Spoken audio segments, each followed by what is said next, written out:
Are you okay? May kailangan ka ba? Tristan. Sofia. Humingi po ng tawad sa nagawa ng mami ko. Iurong niyo na po yung kaso. Sige na po, nagmamakaawa po ako sa inyo.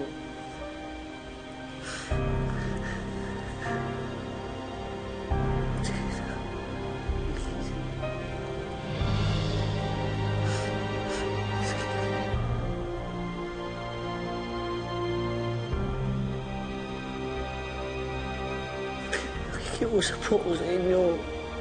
Tawarin niyo na po si Mami. Miss O, si Mina, please. Tristan, please, tumayo ka dyan. Tumayo ka dyan. Sige na, huwag mong gawin yan. Wala kang kasalanan sa akin. Miss O, patawarin niyo na si Mami. Iurong niyo na yung kaso. Siya lang meron ako eh. Tristan, I'm so sorry, pero hindi madaling palagpasin ang ginawa sa akin ng mami mo. Kailangan niyang managot.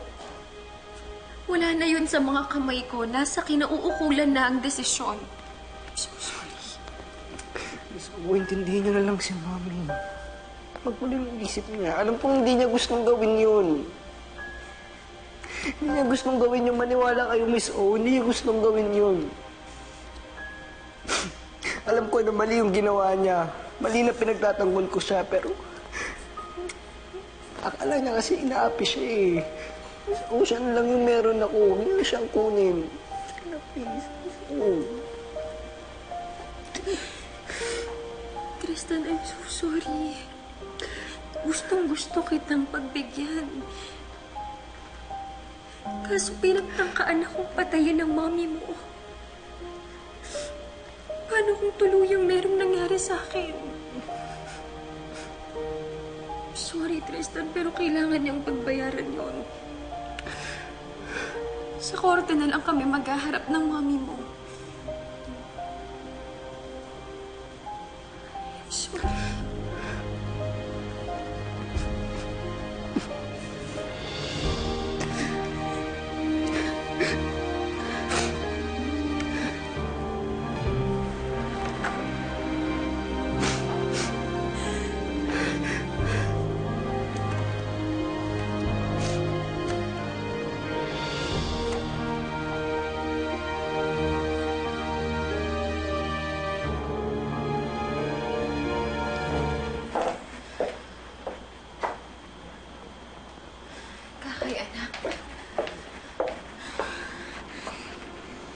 Huwag ka sanang magagalit sa akin. Nakausap ko si Tristan. Nakita ko po. Sa totoo lang, anak, naaawa ako kay Tristan. Pero si Audrey... Nung nakausap ko si Audrey, wala man lang siyang ni anong klaseng bahid ng pagsisisi. Sa tingin niya, lahat ng ginawa niya sa akin ay tama. Kahit naawa ako kay Tristan, hindi ko pwedeng iurong yung demanda. Dahil kailangan kong ipakita sa kanya na dapat siyang managot sa lahat ng ginawa niya.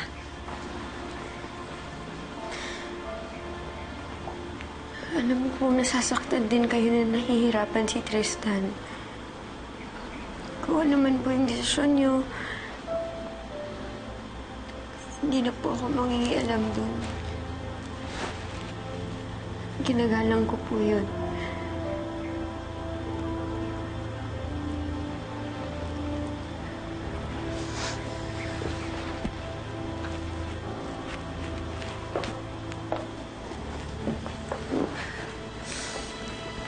Anak, alam ko nahihirapan ka sa lahat ng pinagdadaanan ni Tristan ngayon. Pero sana, huwag mong kakalimutan na kung ano't ano man ang mangyari. Magkapatid kayo. At hindi kayo damay sa lahat ng gulong to. Ngayon, kung gusto mo siyang gamayan, hindi ako magagalit, Kakay. Maiintindihan ko. Dahil alam kong walang anak na gustong mawalan ng ina. Salamat, Ma.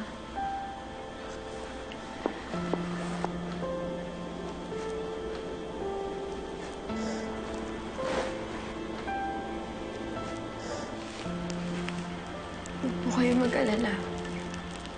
Kahit ano po mangyari, kahit po masakit sa akin, hindi po ako aalis sa tabi niyo. Pagdarasal ko na rin po na sana matapos na po lahat ng ito.